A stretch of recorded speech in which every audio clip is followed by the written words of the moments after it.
So I was on this cleaning job recently and it was a builder's clean, happily working away, joining in with all the staff. And I noticed one member of staff was spraying the cleaner at the socket. I was horrified. I said, "No," at the top of my voice, and everyone looked around and I said, "You don't spray the socket, you spray the cloth.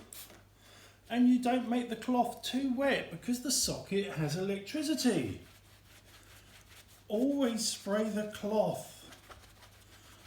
Can you imagine? Spray, spray, spray, spray, bang! One dead cleaner.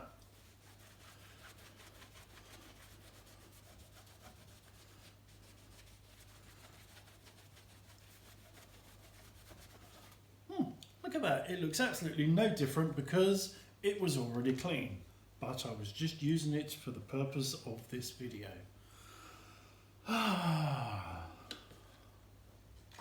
And cut!